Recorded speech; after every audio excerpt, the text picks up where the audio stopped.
With Season 4 having just arrived, it's time to play some new specs and start gearing up for endgame Mythic raiding, dungeons, and quests. But what are the best specs to play this season? Don't worry guys, I got you. This video is going to cover the top 7 specs you need to be playing this season. First off, for those that want to tank, Vengeance Demon Hunters are still at the top of the tank heap in Keystones, despite taking some nerfs recently. They're not just part of the meta, they are the meta. In fact, in Season 4, they dictate how tanking routes are designed, setting the benchmark that all other tanks aspire to. And yes, we're swinging back to a caster meta reminiscent of Season 2, making Chaos Brand practically indispensable. Now when it comes to control, Vengeance Demon Hunters are in a league of their own. This control is key to tackling the massive pulls that define Season 4's gameplay. But it's not all just about control. Survival is just as crucial. And thankfully, Vengeance tanks mirror blood decays from Shadowlands, relying on high avoidance to stay alive. Their Achilles heel? The initial moments of a pull, especially when corralling multiple packs. And another hiccup is managing threat on adds that pop up mid-combat. I mean, it can be a real headache, as this is rampant in Season 4. However, even despite these pain points, Vengeance Demon Hunters maintain a vice-like grip on the tanking meta. The numbers are in and they confirm it. If you want to tank in Season 4, Vengeance is clearly the way to go. Destruction Warlocks stand out as yet one of the best caster DPS that's just downright ridiculous in Season 4. Their AoE damage on large pulls is arguably the best in the game right now. I mean, sure, Destro does need those massive pulls to unleash their full potential, but now this is no one-trick spec either, because Destruction's archetype is built around passives like Flashover and Rain of Fire, front-loading their damage and rewarding them when adds spawn mid-combat. A perfect fit if you think about it, considering Season 4 is brimming with bosses and mobs that call in reinforcements. On top of their damage, Destruction offer plenty of utility. Health stones remain incredibly valuable, Imp Dispel is as useful as ever, and Gateway provides all kinds of group assistance. Even Curse of Tongues has its niche uses. In a meta where survivability is crucial, Warlock's tankiness is a significant asset. Ultimately, Destruction shines in Keystones by doing what Warlocks do best, delivering massive damage, being nearly immortal, and sharing those health stones. With these 3 advantages, it's no wonder they're thriving in the current meta. And while we're on the topic of casters, let's talk about mages. 3 AoE stops, and some of the best defensives among DPS with Ice Block, Greater Invisibility, Mirror Image, Alter Time, and of course, Mass Barrier. Now, in a caster meta, Arcane Intellect is practically mandatory, and not to mention their mage food is deceptively overpowered. If any class can be considered OP in Dragonflight, it's probably mages. When it comes to choosing a mage spec, it's really about which flavor of OP you're craving. However, for this video, I feel like Arcane suffers a little bit from button bloat at the moment, so I'm just going to focus on Fire and Frost right now. And speaking of Fire, is it just me, or does Fire feel just a tad bit underwhelming in Season 4? Despite still being insane, I mean, they're almost victims of their own success. Combustion, once a top-tier burst cooldown, has been overused in the talent tree, turning it into an all-encompassing archetype. This led to sky-high Combustion uptime, and as the expansion has progressed, it's up almost half the time. And as a result, Combustion is no longer allowed to be as potent, hurting Fire's burst potential. But because it's up so often, Fire does remain a relentless force on the damage meters, like a fiery Terminator that never stops. The longer the encounter, the better Fire does, which is why they don't perform as well in lower keys where things die quicker. Now, as for Frost, the spec had an exciting rework in 10.1.5, and though it has struggled initially, it's thriving in Season 4. With the increased pull counts in these dungeons, Frost can settle in and unleash frozen orbs on packs of 10+ mobs.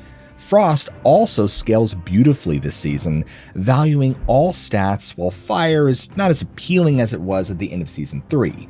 Now, Frost Mage representation in keys above +10 is about half that of Fire, but all signs point to Frost having a bright, or should I say, frosty future.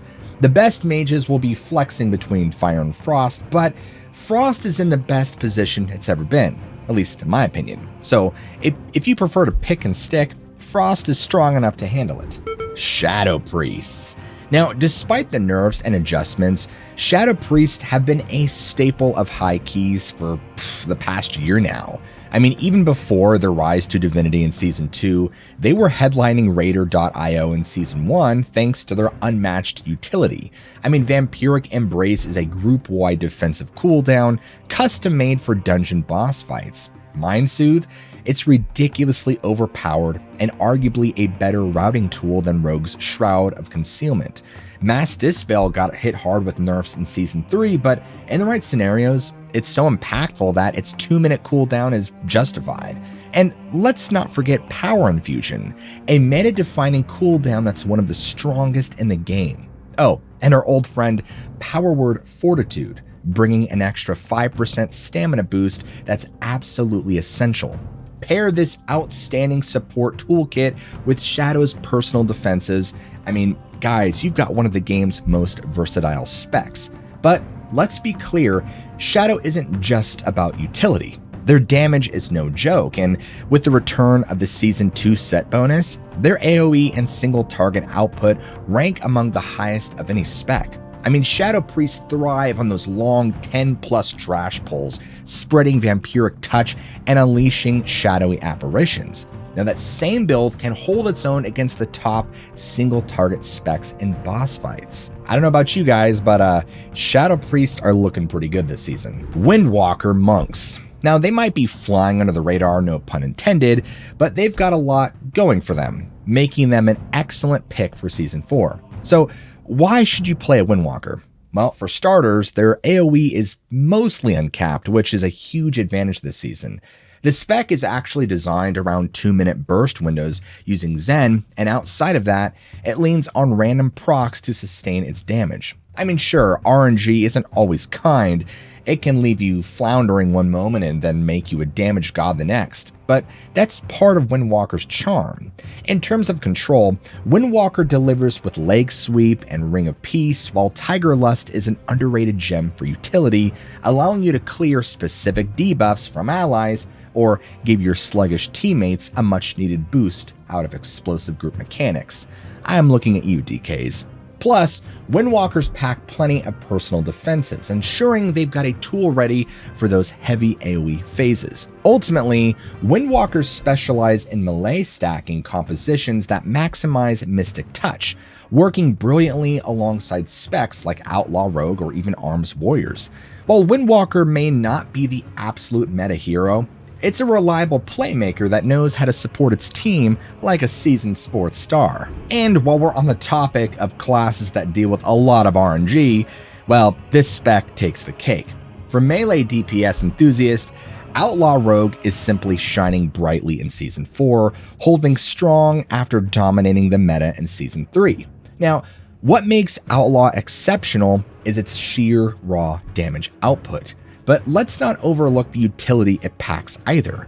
With some of the strongest personal defensives among melee, an AoE stop thanks to the new Airborne Iront, and of course Shroud of Concealment, Outlaw is a powerhouse. Still, it's not without its critiques. The target cap on Blade Flurry is a known drawback for those massive show-stopping pulls, but Season 4 dungeons tend to favor pulls under 8 mobs and single-target boss fights, where the target cap is less of a deal-breaker. Stat scaling could also be a concern since Outlaw only really values 2 of the 4 secondary stats, which might hinder its growth throughout the season. But will that flaw even matter? It's too soon to say. And then there's Outlaw's notorious dislike for playing alongside augmentation evokers who, at the moment, are a staple in the highest level keys. But let's be real, we're all fair weather friends to aug evokers, aren't we? I mean, we don't really want them in our groups unless it's a must. Despite these hiccups, would we bet against Outlaw? Probably not. The spec is built to excel in keys, and no matter how much the odds are stacked against it, it's always going to find a way to hold its ground. Moving on, we have Retribution Paladins. Probably one of the most OP DPS specs in the game right now. And with that in mind, it's no wonder that they are going to be a huge hit in Season 4. Paladins are known for their versatile utility. Devotion Aura actually is a prime example. Very underrated in Mythic Plus, but invaluable when mitigating the wave of AoE damage in this dungeon set. You have Blessing of Sacrifice, it's a lifeline for tanks facing tank busters, and then you have Cleanse and Blessing of Protection in their toolkit, and you can see why they are very well prepared. Their damage profile also perfect for high keys, thanks to an explosive 60-second damage window and uncapped AoE. Retribution consistently dominates the damage meters to the point where it's almost strange not to see them topping the charts. Their usual challenge of having to choose between AoE or single target builds is mitigated by switching talents between pulls, letting them enjoy the best of both worlds. But here's the catch. Ret is heavily dependent on the Firelath legendary for viability. Now, while this is frustrating, this dependency is considered in spec balancing, and any serious Ret Paladin would be lost without this weapon. So if you're thinking about starting fresh with the new Ret character in Season 4, keep this legendary reliance in mind. Now, despite that, Retribution is still worthy of the coveted skill award and is ready to shine this season. And folks, that's going to do it for today's episode, you guys. If you found this useful and you want to see more World of Warcraft related content, guides, and other helpful content, be sure to smack that like and subscribe button for more, and I'll see you all in Azeroth.